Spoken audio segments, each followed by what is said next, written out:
Welcome to the Coastal Athlete Program, presented by Apex Predator Athletics. Train today, survive tomorrow. Now, live from the shores of Monterey Bay, here's your host, Shep. Welcome back to the Coastal Athlete Program. I'm your host, Shep. Guys, how you been? What have you been up to? It's me, Joe, and Danny. Oh, that didn't work either. You know, it'd be really Just funny. Leave it all in. Just leave it all in. Yeah, as if you like cut these pieces together and like put them at the end of the episode or something like that. Oh, God. Welcome back to the Coastal Athlete Program. I am your host, Shep. Today, joined by the Shreddy Yeti, co-founder of the Coastal Athlete Program, friend to you and me, hero to children the world around, surfing Jesus, ladies and gentlemen, Joe Jackson. Joe, good to see you. It's good to see you. Wish I was in studio. I wish you were in studio too. I wish we were just 6 feet away from each other, staring hard right now. I would be loving that so hard. Yeah, the dogs would be going off. And this show is produced today, as always, as of recent, by the one, the only DJ Soft Serve, a.k.a. DJ Peanut Butter and Pickles, a.k.a. The Shaved Dan. Ladies and gentlemen, Yes. A freshly trimmed Danny White. Hello. Hi. I am freshly trimmed because my girlfriend or I couldn't give myself the haircut that I wanted. But you know what? You make do with what you can do in quarantine. So I think it looks solid. thanks. Yeah, well, you know, that's if it was up close, you'd see the stragglers. But I've been getting them. I don't know if a Zoom would get in close enough for us to see the stragglers. Exactly. So you're good. You're good. No Yeah, one's going to good. know. I mean, I think LA was talking about not even letting people out for like the next 10 years. So you got time to grow it back out. Yeah, that went over really well, huh? Yeah, really well. I'm going to see how that actually plays out. Yeah, I just was on YouTube before we recorded today's show, and I saw Joe Rogan like, maybe I'll just leave California. He's like, this is ridiculous. Like, we'll see how long this level of restriction stays in place. I mean, it feels like there's some room for them to be a little bit more aware that counties in different parts of the state may be impacted in different ways. Yeah. I agree with that. It'll be interesting to see how other counties react to LA's and then who does what. On top of that, I also wonder what the actual state level government's going to think about that and what they may enforce. Yeah, because remember last time we all talked, they closed the beaches. And then they panicked and they just closed Orange County's beaches. And then that went real well. Well, I'll say it this way. I've surfed in Orange County within the last week, so obviously they can't be that closed. Exactly. That, unfortunately, is not the biggest news that's happened in surfing in the last couple of weeks, of course. Everybody is aware that there was a fatal shark attack in Santa Cruz over the past week. A 26-year-old man, a surfboard shaper, a great human being, was attacked and killed, lower extremity bite. We don't want to really break into the story yet, first of all, because the story is developing. There was a headline that I saw out there that said that this was maybe a result of people being in quarantine, that it was bringing sharks in closer to the coast. That is absolutely ridiculous. I also think it's really interesting that there are a lot of people speculating the sharks we've been seeing over the last 5 to 6 years here, that maybe it was one of those juvenile sharks that's returned. This was a 25-foot great white shark. Like this, they don't get that big that fast. At least I don't think they do. I don't think they do. If it's a legit 25-footer, because I might have been and delivered ice to SeaWorld one time with an uncle to see one, and those things are massive. Yeah, 25 feet long, picture around too, right? Yeah, well, that's what freaked me out. I was like, okay, I'm expecting a 25-foot shark. What I didn't expect was it to be like 10 feet tall when you're walking the door and its mouth is sitting open. And you're like, oh, that's why they say that thing's a monster. Literally, I was freaked out just being in the room with a dead 25-foot shark. I would not want to be in the water with one.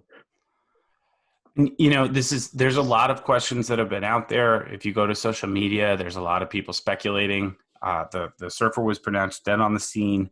The reason that we're not going to really unpack that story in today's episode is because we're reaching out to several scientists in the area, in the Monterey Bay area. We're very fortunate to have a top flight marine biology program just down the road at CSUMB. And so before we get too deep into that topic, we want to see if we can find an expert to come on and kind of walk us through this and explain it.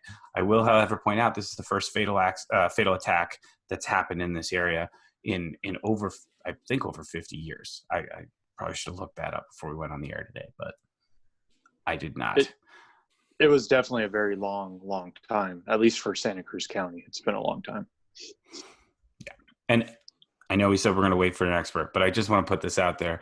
If you've heard that now this shark has a taste for human blood and that it is a man-eater and that it is now going to seek out humans, this is not Sharknado.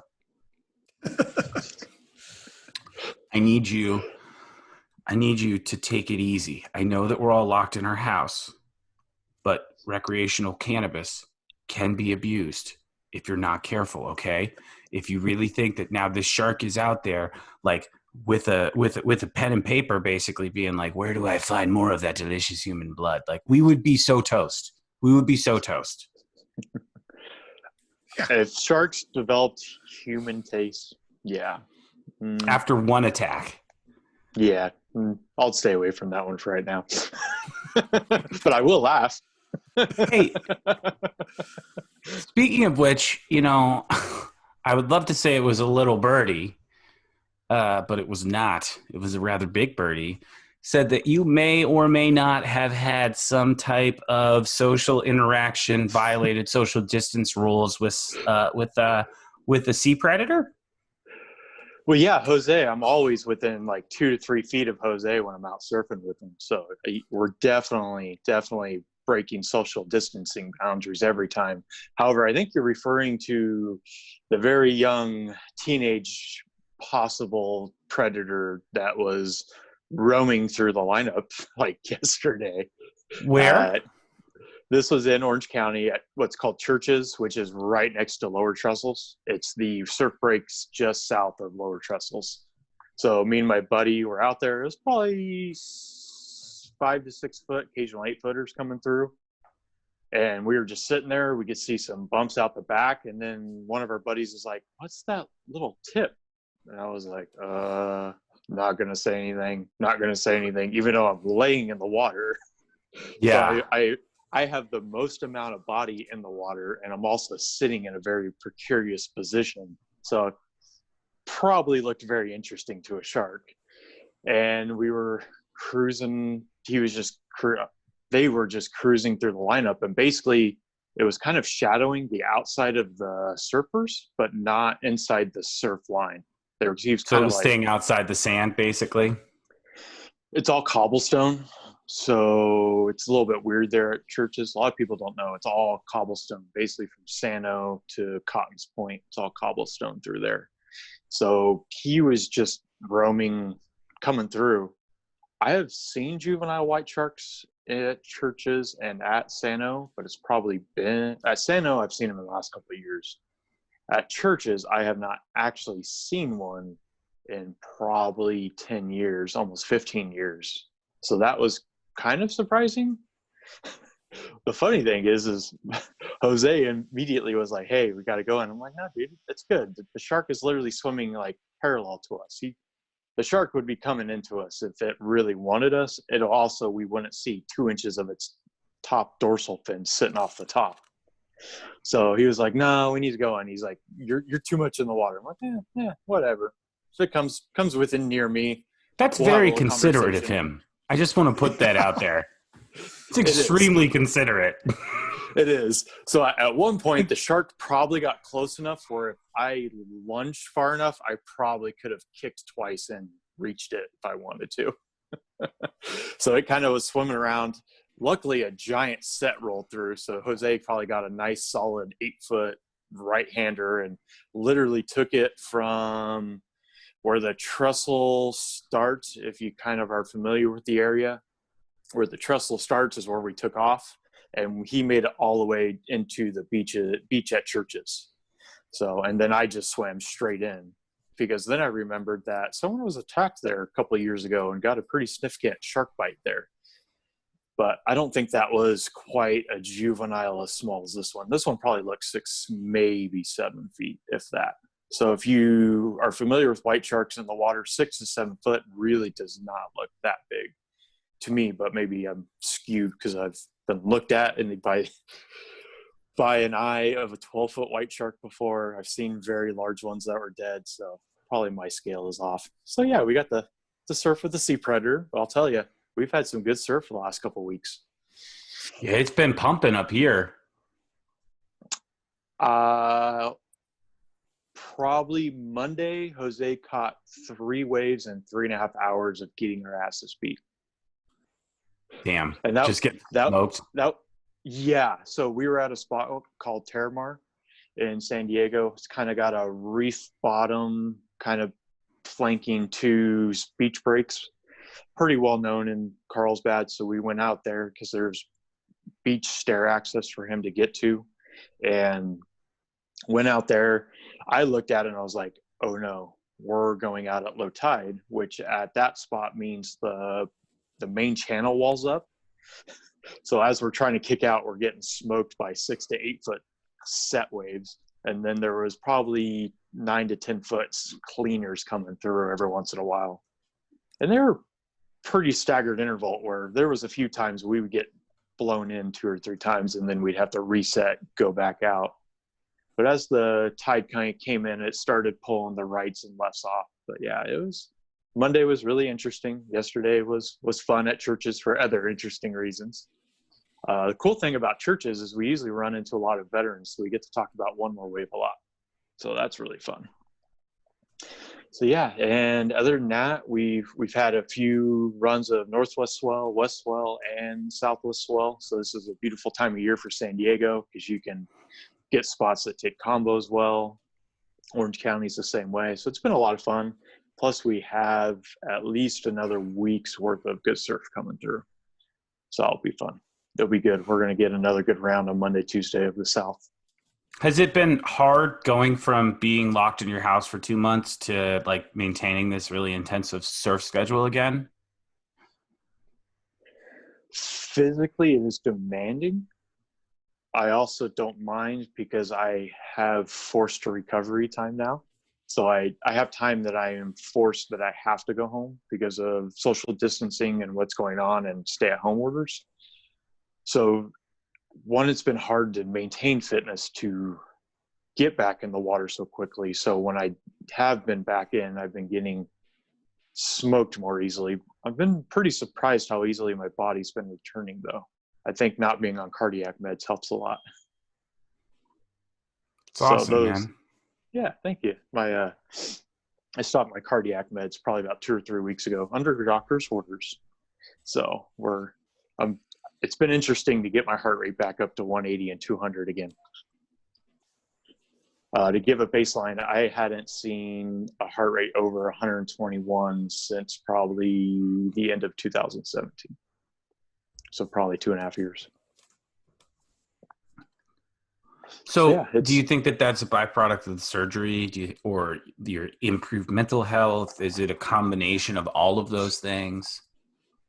I think, yeah, my heart being better and not being on all those meds makes it a little easier for my body to recover. And at least in the water, I don't get as out of breath and smoked as quickly as I was getting. I still do. I still get work. I get done with surf sessions and then drag my butt up 3 stories of stairs to try to get in my apartment. I can feel it. I think the reason why the recovery is going so well is they're usually spaced out. So I usually have 2 to 3 days between sessions, and the mental health boost is huge. So that makes a big difference. Plus, I've been trying to be intentional on the days that I don't surf. I try to at least go walk twice for 30 to 40 minutes. So I think that is probably actually another factor of just walking, not even at pace or hard or anything, just cruising around with the dog. And from like a vitamin D perspective, do you notice a difference now that you're getting more sun on a daily basis? I was getting sun before because I would go out on our porch every morning and go sun basically. So I felt I was getting a little bit of that. I think for me being outside, it's more of the physical activity and the social interaction while doing physical activity that makes such a difference. Makes sense. It's fun. It's good out there. Yeah, I've been enjoying it. Speaking of one more wave,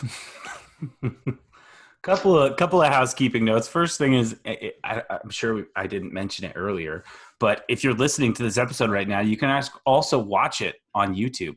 We're going to release the raw on YouTube, so you guys can see the unedited, maybe partially edited version of how we do things. Yeah, speaking of one more wave. Well, I wanted to ask you something here real quick, Shep, and it feeds into one more wave here. It seems like I heard possibly one more wave reached out to you and kind of, did a little quarantine update, see if you needed to get back in the water, if you needed equipment or anything.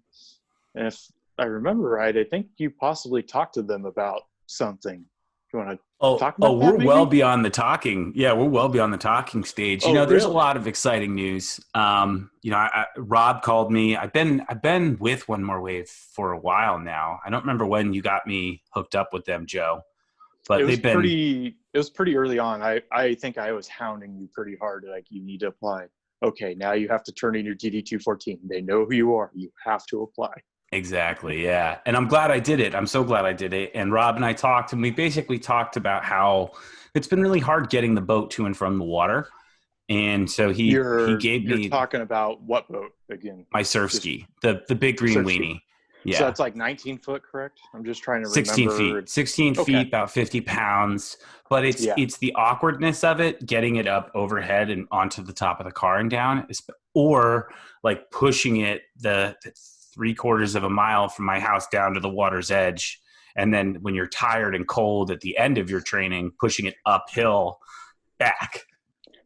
And like, especially in the summer, dude, if it's not cold, you're like burning the shit out of your feet. It's the worst. Anyway, I was really struggling with that. Maybe it's me making excuses, but I also enjoy like surfing and being with the group and like being around everybody.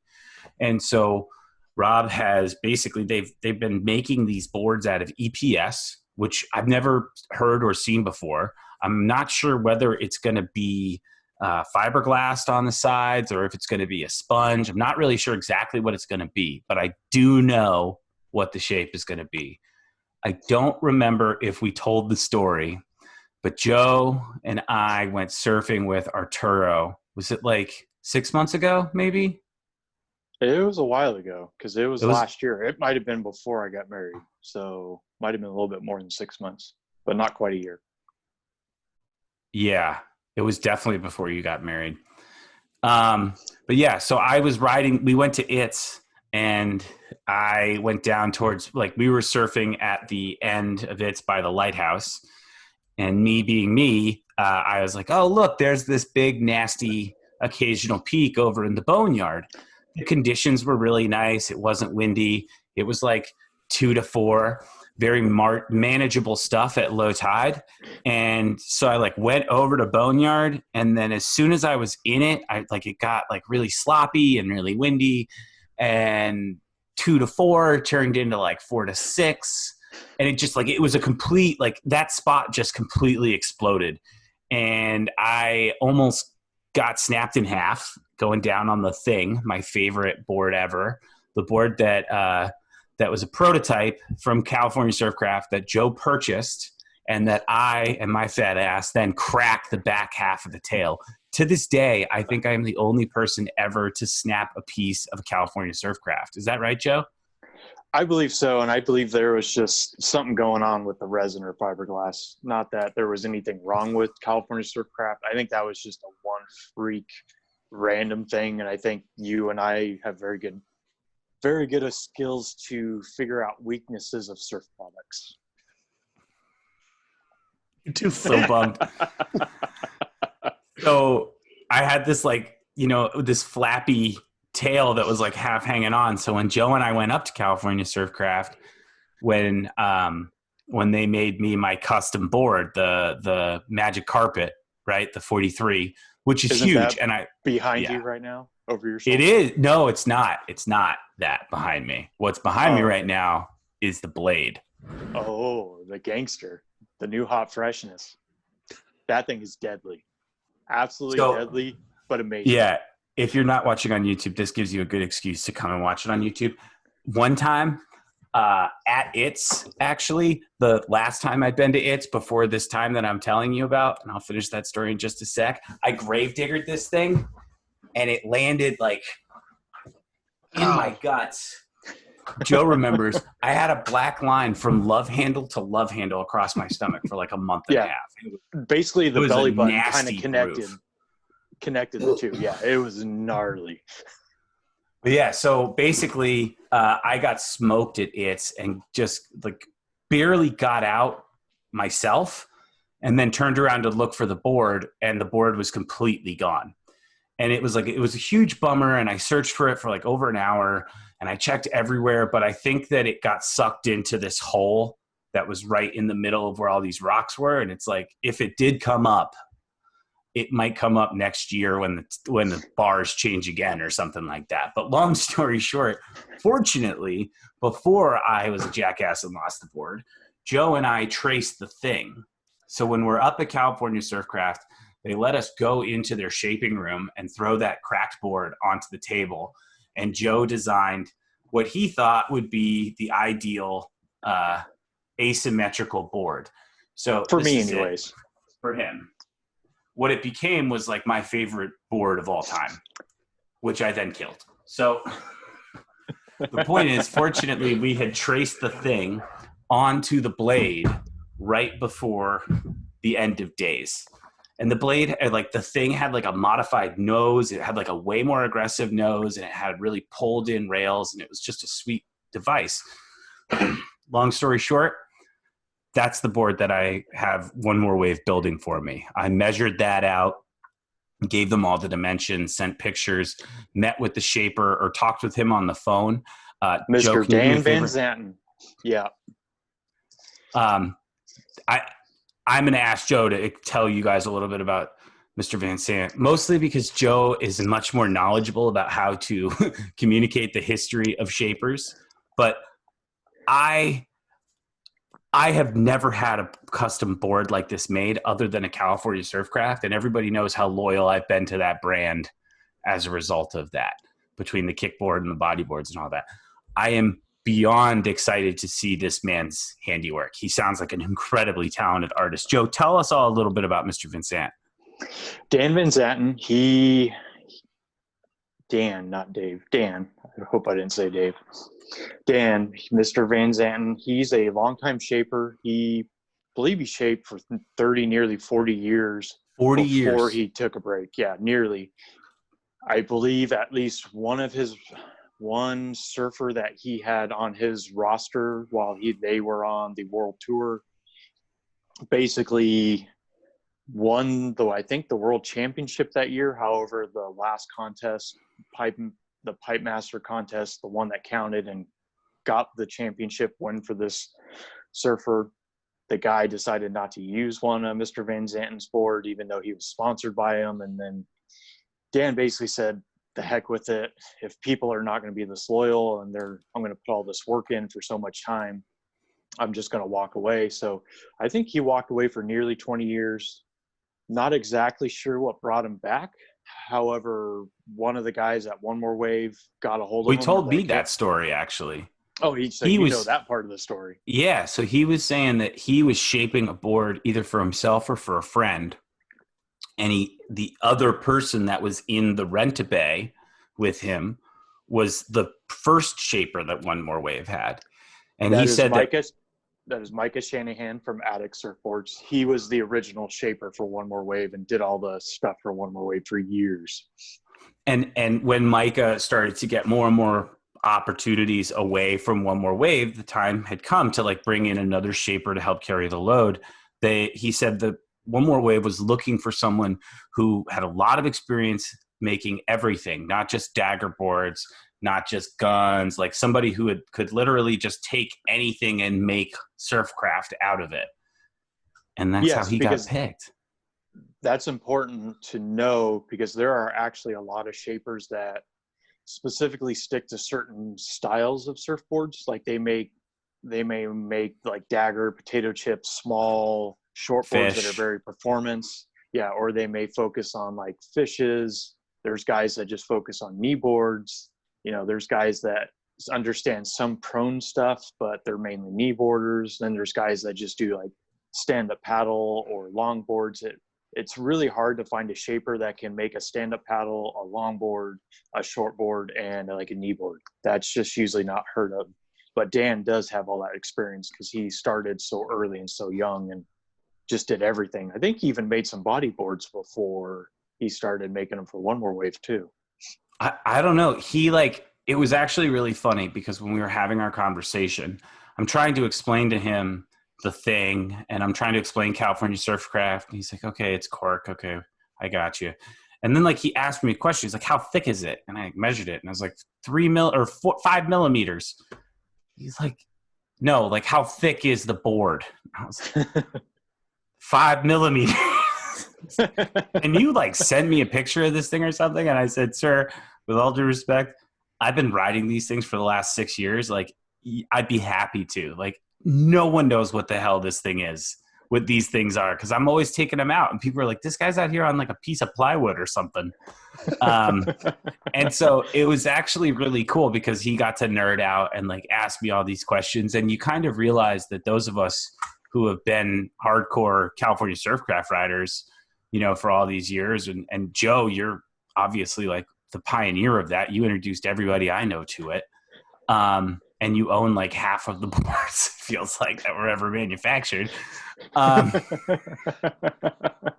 Like you kind of realize that it really is this special piece of equipment. And I'm excited that what One More Wave is making for me is another special piece of equipment, because it's going to have like bulb cutouts or like raised pieces for my hands. You know, I'm getting to bring a lot of the elements of what really got me super into surfing. I mean, California Surfcraft, the speed is what hooked me. Joe remembers I was all about the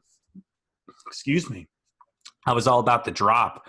And then as soon as I got into that speed, it was like, oh, okay, this is what I want. I want that feeling of just like shooting for the end of it and that experience. So it's that experience of flying across the face of the wave and tracking sideways and catching that speed, not just taking the drop to get speed. No, I mean, like, yes. Also the speed of the shoreline, like that feeling of realizing that you've not only gone like left to right, but front to back as well. That incredible, like cutting the square in half. Like that's fun. That's where I really get into. And I really enjoyed the fact that California Surfcraft is probably the easiest board I've ever seen to get through surf, because it's so thin. You just let it go flat and water just goes around it. There's no resistance. So I don't know if you've ever seen one of these bodyboards before. I think it's the first bodyboard that One More Wave is doing. I think I'm the first bodyboarder. No? Good. No. That's a relief. That's a relief to hear. I probably have seen a half dozen EPS foam, epoxy, resin kind of fiber. So think of like traditional surfboard style of manufacturing and bodyboard shapes is what they have been. I imagine they're continually developing them. I think there was talk about trying to make the top softer, and I don't know how they were going to go about that. So it was going to be kind of soft, like a traditional bodyboard or like a soft top surfboard kind of thing. They've made a few, but they don't make a lot. That's definitely kind of a real obscure thing. And I think before Dan, I don't think I've seen anyone make one since GNS made some a long time ago. And that's kind of what Dan's designs remind me of. It's going to have a badass colorway too. Oh, I'm stoked. Are you willing to talk about that yet, or should we wait? I mean, you want to keep that surprise and have people see it on YouTube and push them over there when that comes. That's going to be hard to do. All right, that's a good idea. Joe's right. We got to save that. But if anyone's been listening to the show for a long time, you're not going to be able to you're not going to have a hard time guessing what the colorways are. So I will say I did not do some of the beautiful custom artwork that One More Wave is famous for. One of my favorite things about the boards that they make for veterans is that they do these beautiful inlays of things like munitions or special artifacts, and they kind of create these timeless pieces. But Rob was very clear with me. My job is to use the hell out of this thing and not treat it like a piece of art and just beat the shit out of it. So I'll second that real. Yeah. I'll put a little piece into that. So they're very serious about that. They want to make a very much a legacy kind of family heirloom style longboard, something that's very personal and tied into you, between graphics and things that are laid into the resin and things like that. And TBI moment, 1 second. So getting back to talking about using the equipment, they want you to use this stuff. So they don't want you to get this really awesome board and then hang it up on the wall, because there are people that really like doing that. They like buying special boards and then putting on the wall, and it's like art that's on the wall. Yeah, they are art. They want you to use them. And I have literally seen broken boards in there. I've seen chunks come out of them. I've seen one board had a fin halfway through it and the fin was still sticking out of it. All kinds of craziness to it. And they love it. Even the guy who has to fix them, he's like, all right, you're using it. He doesn't like fixing dings per se, but he's excited to see what is the story behind the ding and what happened to it. You know, were they at churches or Sano and the board got washed up on the rocks, so that's why there's a bunch of rail dings all over it? Or were you surfing and some bonehead got in front of you and kicked the board into you or something? So they like hearing that stuff, and they really like knowing that the equipment's being used, because that's what One More Wave is about. It's not just getting the veterans surf equipment, it's getting them into the water and giving them a way to get into the water safely and effectively that they enjoy. Speaking of which, speaking of healthy, natural releases, Danny, how are finals going, dude? You're like alive. You're doing better than I would. I mean, hold on. You know, Chef. dude, finals. To be fair, he did lose all his hair. I did. Well, that's why I was asking. I didn't know if like it all fell out or something.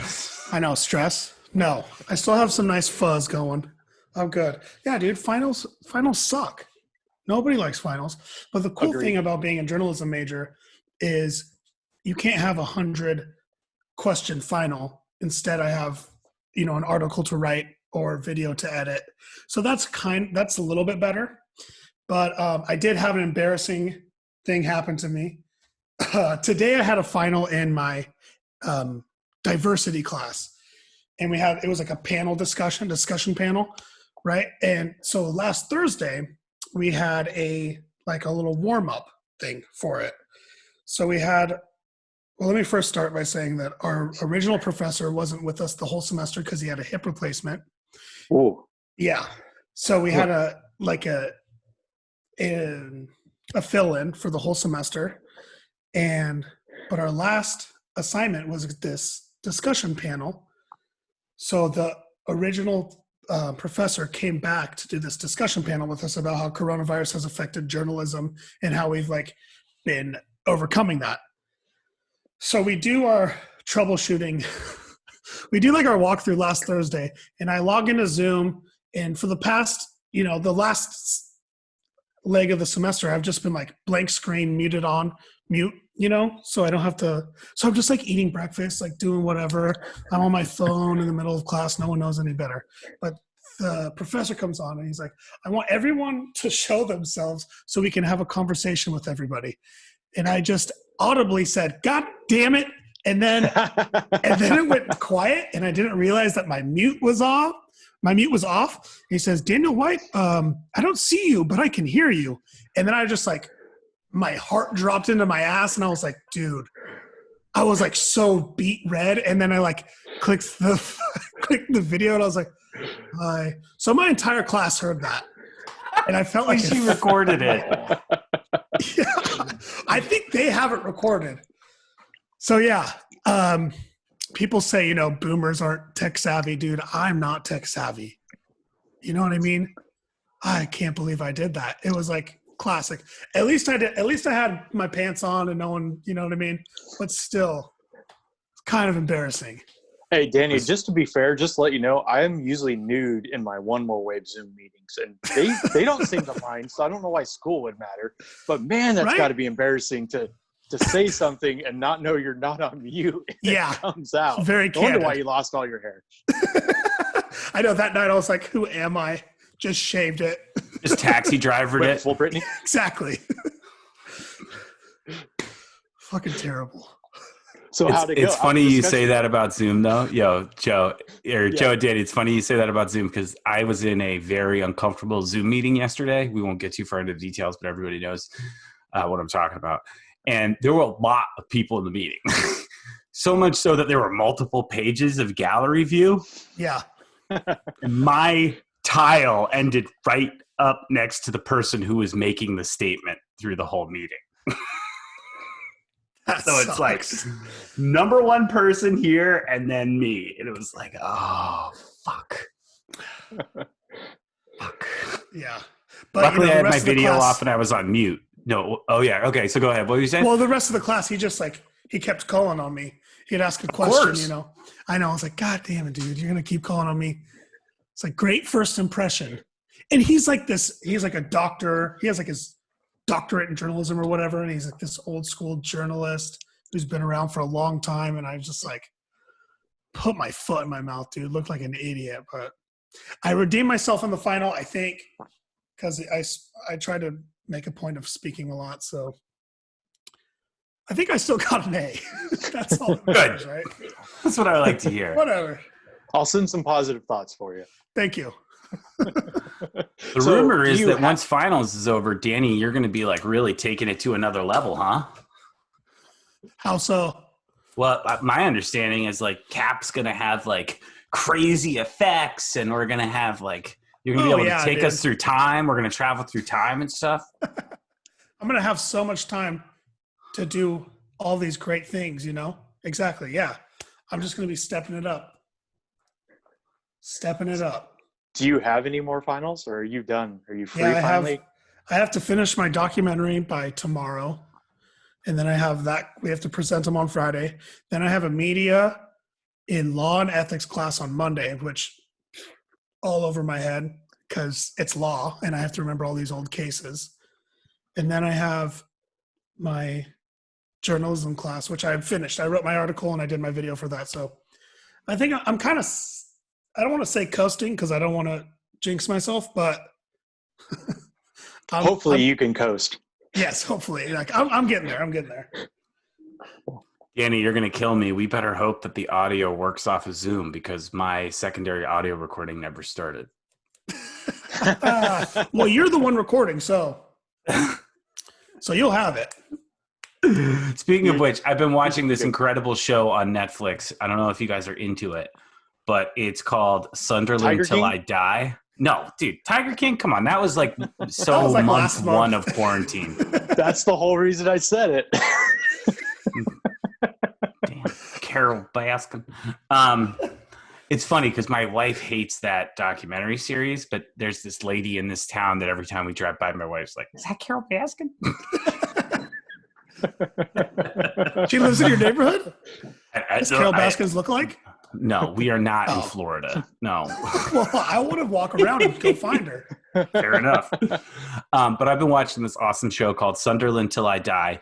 It's two seasons, 8 episodes per season, about 35 minutes per episode. And it's a really cool sport documentary following the Sunderland AFC, Sunderland Football Club. Sunderland is an industrial town that used to make boats back in the day. And now they're basically, they're really struggling. Like much of rural England, post-industrial revolution, a lot of those jobs have left. And so it talks about what the city goes through. And this club was in the Premier League 2 years ago, like at the beginning of the season 1. And I don't want to spoil anything, but like the British have a really great system of soccer and football where basically, I can't believe I just did that. Kick my own butt for that one. They have this great system where basically if you're in the bottom 2 of your league at the end of the year, you are relegated to the league below. And if you're in the top 2 of the league below, you're able to go up. And the difference between like what you make in the Premier League versus what you would make at like tier 3, right? Like level 1, is like the difference between like $5,000 a week and $60,000 a week per player, right? So we're talking the difference between like $100,000 contracts and multi-million-dollar contracts. And it's just really interesting because you have this one perception of the club and where it's at and what it's doing all through the first season, and then ownership changes, and it's like a whole nother narrative. It's a really interesting documentary series. I strongly recommend it to everybody out there. I have been really into soccer lately. You know, I'm watching Korean baseball 6 nights a week. I was just about to ask if you've been getting your fix. Who's your favorite team? So like the sexy pick would be to say the Dinos, because the Dinos, the greatest player in Dinos history, they're only a 5-year-old franchise, is a former Cabrillo College baseball player. What? But the Dinos is the team that everybody's rooting for. They're the very hipster pick amongst those of us who are watching KBO every night. And so I refuse to follow them. And instead, I'm trying to decide between the KT Wiz, the Lotte Giants, or possibly the Deucin Bears. But, you know, I don't want to be a winner picker. I'm trying to watch every team play at least once, and then whichever stadium and team I like the most. But honestly, at this point, it's probably the Dinos. They have these cool mascots. Like one of them is a velociraptor, and it's got like this huge face, right? It's like it's a Korean stuffed character, right? But the nose is huge, and it has a mask over the nose, but the mouth is not covered by the mask. And it's really funny because it runs around with just this. Anyway. I heard they have crazy mascots, because I was seeing something from like a last year's KBO game where they had like a hologram projected dragon fly around the stadium. I was like, we need that in our baseball stadiums. Yeah, it's really a shame because like one of the signature aspects of KBO is the fans and the fan experience and the chants and the whistles. And like, God bless the cheerleaders. I mean, they are out there putting in work. There's like 7 or 8 of them. It's really weird because like KBO is KBO, like the entity. It's kind of like watching Formula One because it's a feed that ESPN has no control over. And if you guys did not watch the first 3 or 4 days of broadcast, it was really entertaining because it was watching all these professional broadcasters have to broadcast from their living room and like get themselves there, like psychologically, and like get their preparation and everything. And man, we watched the first night, and my wife was like, "Is this live?" I was like, "Yeah, this is real life. This is happening right now."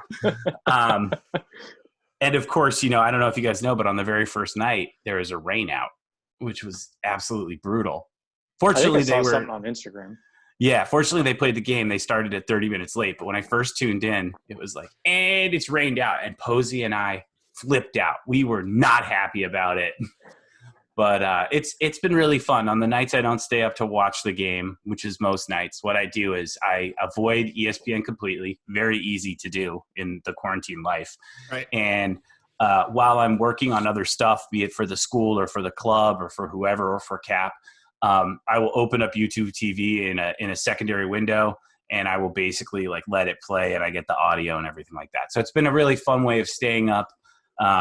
If you're not watching KBO, check it out. I'm not going to say it's as entertaining as Major League Baseball. It's not.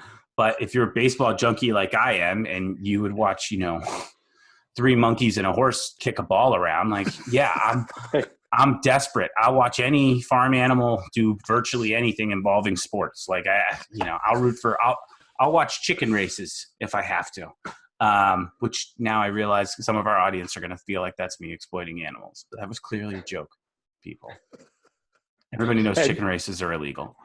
They are. And to be fair, KBO is something where I normally can't watch a full game of baseball because I'm just too all over the place, shiny objects, squirrels, things like that. I can watch KBO. I don't know if I get through a full game, but I can actually watch it. It's not like completely boring. What is it that you find so entertaining about it? Is it the fans? Is it I the think stadium? I think it's the stadium and the mascots and the way the fans interact with the game. It's that interaction where it's not being quiet. It's not just kind of sitting there watching the game. They're like invested in the game emotionally and almost physically in a sense. And that is more entertaining to me, I guess, on It's top been of re- just having the game. Yeah, it's been really heartwarming seeing all these people who've covered the KBO in the past, or people who've grown up fans of it, or people who have grown up building that brand over there, to hear them speak and say, we never expected to be on ESPN, and to realize that this is a watershed moment for a sports league. There's that element of it too that I find super fascinating, because this is their chance and they're really making the most of it. I don't remember if we released it or not, but I had this long rant about a week and a half into the quarantine that I know we recorded. I don't know if we released it, but I basically speculated that I said the first week of July is when I think we'll start seeing professional baseball played competitively again. And that's starting to look more realistic than any of the other dates that have been put out there. And as we have this big gap, like the opportunity to essentially force the American market to see the value and proficiency of sports around the world, I think that goes a long way towards humanizing people and breaking down barriers. Because I cannot tell you how much I enjoy tuning in and watching a foreign broadcast and listening to Carl Ravitz desperately try to keep up with it. Because Carl's a great commentator, but it's like 1 o'clock in the morning or 5:30 in the morning. And I don't know how much people realize this, but a lot of those commentators build their schedule around their work schedule. So if you work in baseball, you kind of live around the traditional baseball calendar. Did you guys lose my audio or just my video? Video. Just your video, yeah. Yeah, I'm probably getting a call. But that's not uncommon. Fair enough. Oh, if you guys won't get that joke, but everyone will be on the inside of that joke in 2 weeks when we release our interview with Brent Allen. Before we leave the show today, Joe, a little birdie told me that you have a birthday coming up, and another little birdie told me, I talk to a lot of birdies. Another little birdie told me that you have already acquired this year's birthday gift. What is it? Do you want to tell us about it? Is there a tease that comes with it? What's the deal? I'll come straight out and say it. My wonderful, amazing wife was like, hey, what do you want for your birthday this year? I'm like, well, there's these new fins. I've been waiting years and years to come out. They're the exact ones I want. I normally go and get fins from this guy. However, with COVID and his personal issues, it's hard for me just to go see him and possibly get these things. So for the first time in a very long time, I actually ordered some surf swim fins online. And it's a company that you and I have been repping for a very long time. Yucca Fins and Yucca Designs is finally coming out with what I call the long blade. Those are out. They're on the website?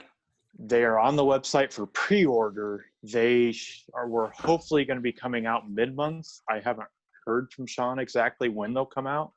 Hopefully I'll get some by my birthday. I'll be excited for that. I don't know if world logistics and shipping got it, how much that's affected by COVID right now. So I don't know what his schedule is, but yes, they're the barbecue long blade 7-inch yuccas are online for the larges. I don't know if you can pre-order medium, large, or XLs right now. But the blue and yellow and red ones? Correct.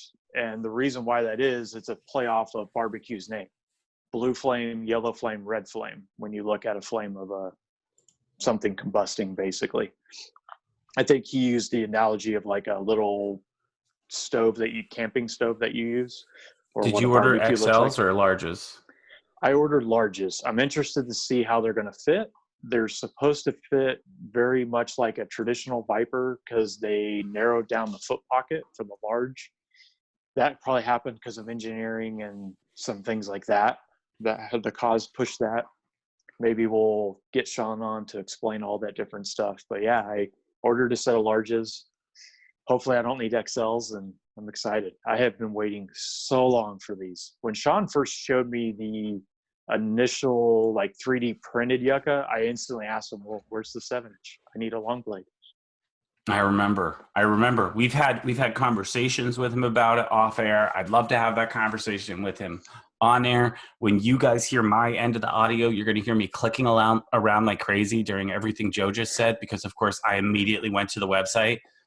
And I also let me know if pads, your fins, if your fins don't fit, let me know, and I will buy that pair off of you. If they do fit, let me know, and I will order my own pair. Those things look pretty sick. I was thinking about ordering the urturt Uckas actually. So I actually I was talking to Ian the other day. I think you have been too. And he said he's going to put a set aside for me. Shoot him a message and say, hey, I'm interested in some urts right now. I haven't actually ordered them online, mainly because I don't want him to ship them when he's in the other side of San Diego and I can go pick them up. Yeah, but I might order them just to get them shipped up here so they get here.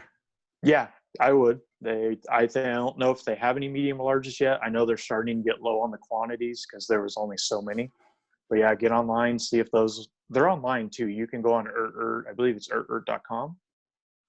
I'll have to have Shep correct me. Okay. And then you can order them directly from there, from him. He'll ship them to you. Come in a yucca box. They're really cool. Have you seen how they have the urturt yucca logo printed on the fin padding? Yeah, and they're like a sick, like olive green with black tip. They are. Yeah,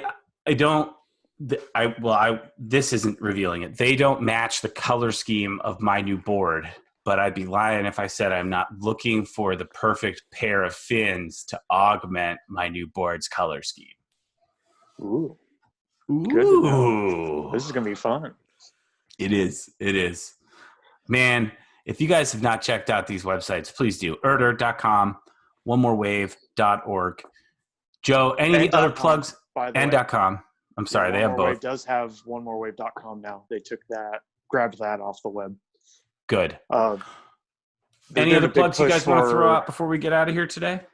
Yeah, I'm going to plug One More Wave just a little bit. They're doing a big push for selling apparel. The reason why they're doing a big apparel push right now is it's a great way to support One More Wave and support the writers without having to do just a plain old donation, because I know funding can be tight for some people right now. So I'm always pushing for people to go on onemorewave.com or .org and buy some swag, buy some gear. Anyone can go on and buy gear and support us. Awesome. Danny, you got any plugs you want to put out there? You know what, actually, on the time of recording this, I'm going to do my radio show later tonight. I encourage everybody, go to ksqd.org. We keep everything backlogged for 2 weeks. I do eclectic music. Today's mix, I'm doing days of the week, since I thought, no one can remember the days anymore. So I figured, I'm going to do Monday through Sunday and do an hour of music based on all the days. So check that out. What was that again? ksqd.org. And we keep 2 weeks backlogged. Nice. I like it. I had UD written down, so ksqd. Yeah, ksqd.org. K-squid. Yeah, I'll have to check that out. Oh, yeah, the squid. I love the squid. Yeah.